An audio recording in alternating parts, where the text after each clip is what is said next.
What's up, subscribers? Hope you're having a good weekend. So last night the S15 had a small minor issue. It wouldn't run. I'm pretty sure the problem with it is just the speed density tune. When the weather changes, gets colder like this, it's kind of the same thing as a car, but you need to make adjustments, except with a computer instead of screwdrivers. So we have to go on a S15 LS swapped truck saving adventure. But first, we're gonna work on the Sierra a little bit. I mentioned these oil cooler lines before. The rad I had before had fittings for them and holes, and they went through there. I don't want to use them anymore. I already started taking them apart underneath. I'm going to take them off, and tomorrow we're going to go to the junkyard actually, and I'm going to get the proper small block Chevy oil filter adapter is what it's called. The small block Chevy adapter will delete the oil lines, and I won't have to deal with them or they're leaking anymore. But we got no time, so let's start working.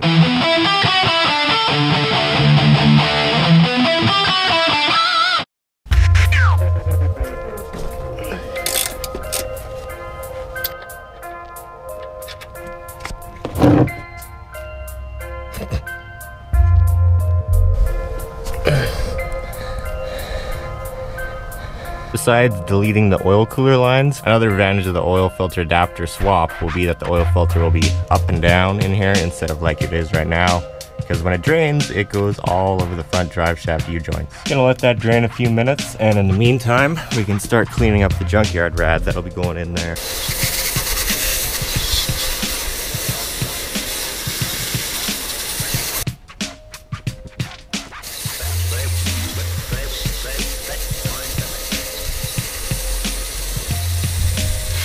You always want to be careful with how much water pressure you're using. If you use a really strong stream, it can bend these little fins like that. Now I'm going to try to flush as much of the old orange shitty coolant out of the engine block as I can with these water pump holes in the front of it here.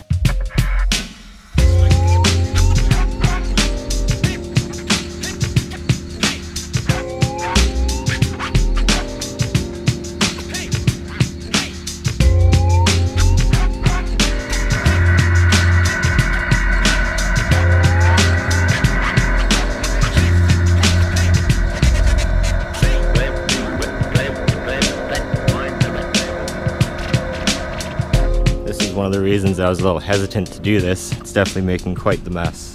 But I think if I rinse it all off, it shouldn't stay in the driveway. I'm going to keep going until it blows some clear water out of there. Always a good idea to get all the remaining silicone and old gasket material off of where the gasket sits between the water pump and the block. If any of that stuff is in there, it can cause some leaking problems.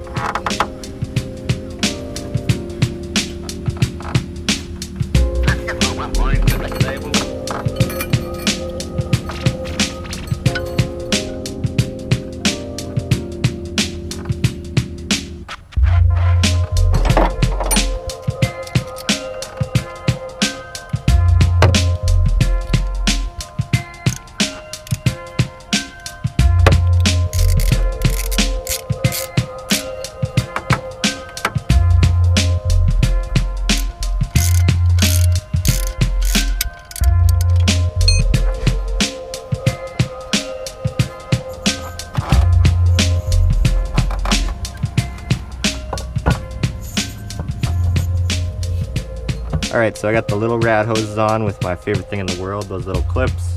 Got the clutch fan on, got the belt on in that order, which I don't recommend. You should definitely put the belt on before the fan, make it easier on yourself. And now we're ready to drop the rad in. I'm gonna throw that rad in there quick, and then we'll go rescue the S15 and try to figure out if we can get it running again with HP tuners. Alright, so this thing's basically all the way back together. I'm gonna leave the top fan shroud off for now so I can check for leaks when I start it up. But other than that, it's basically ready to go. Tomorrow I'll go back underneath and finish getting rid of those oil cooler lines, and then finally you guys will be able to get to see this thing start and run, and hopefully run well. And now off to Rob's to go rescue the S15. Now it's starting to rain. Perfect timing. So I just got to Rob's and sure enough turned the key and the thing fired right up. It's kind of a warmer night tonight, so it's definitely probably what I thought it was. Just needs a little bit of tune in the speed density VE table. I'm just glad the frickin' fuel pump didn't fail again. This is the cam Rob's thinking about getting for the S10 project, guys. I'm not thinking about getting it, I am getting it. This is the cam Rob's getting for the S10 project, guys. That's better. So is this the actual sloppy cam, or? This is the sloppy stage 2, yeah. But it was out of stock, now it's back in stock again. Pretty sure it's never been in a video before, but Rob's built just a couple models in his day.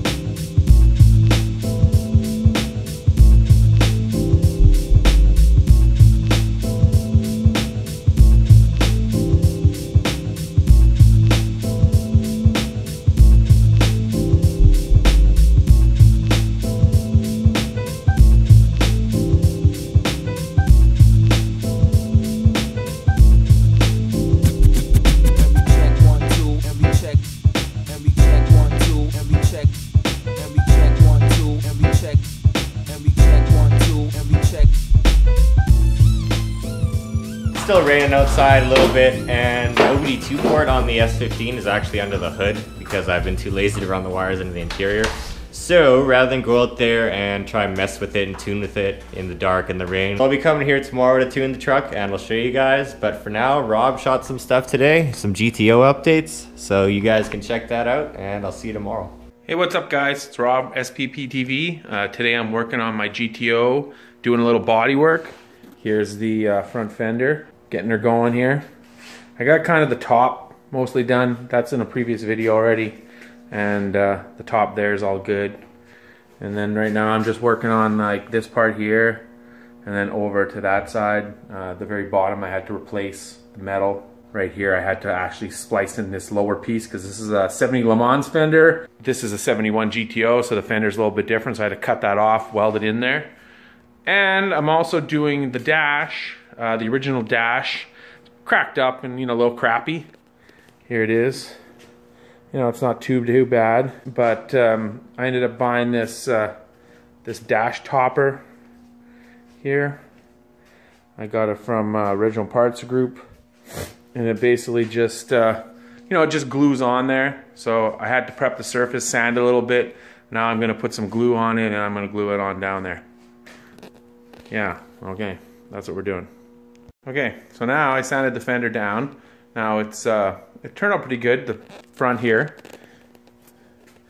So I still got to add, as you can see where it's kind of darker there. Still, I got to add some. But the lip's pretty good. I got that body line really nice that I was worried about. And then I sanded this side, but I still got to add more to make it line up to the door better. So I have to add another coat, sort of smooth it out. And yeah, that's where I'm at right now. I'm just going to put another coat on now, and then while it's drying I'm going to go to the dash and start gluing, and then I'll show you that. So now I have it all glued on now. You basically just put silicone around the perimeter and then you lay it on and then clamp it. I didn't video that because you have to do it kind of fast, they say, but I have it all taped down and glued down. I just threw the dash cluster in there. And then I got all these clamps kind of holding it. Yeah, so I'm just letting her dry and hopefully it's gonna hold good and be good. And then I got some more filler on here. Just gonna do that. So that's what I'm doing. I'm gonna sand it and I'll see you in a bit. Hey, what's up guys? So I'm done for the day. I'll show you what I did. Okay, so I got this part of the fender all done. It's all smoothed out. Looks really good. Body line looks super nice and straight.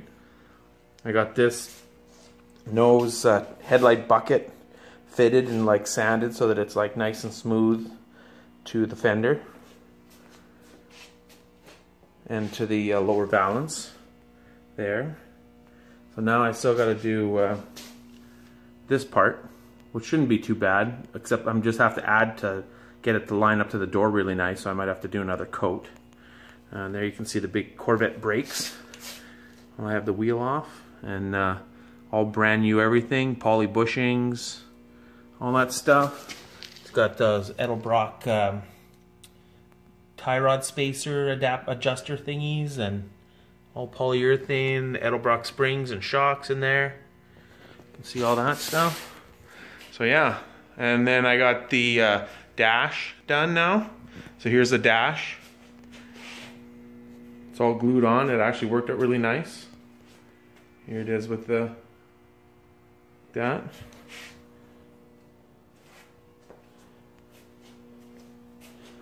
I got some new parts coming, new vents to go in here, and all new like the knobs and stuff to go in here, and the little, you know, where it says headlights and stuff. I got new ones of those too. So that should be cool. And a cigarette lighter. Or whatever. And yeah, there you go. Yeah, so that's it for right now. And yeah, like, comment, subscribe. Check out the channel for all the other videos. And I'll check you later.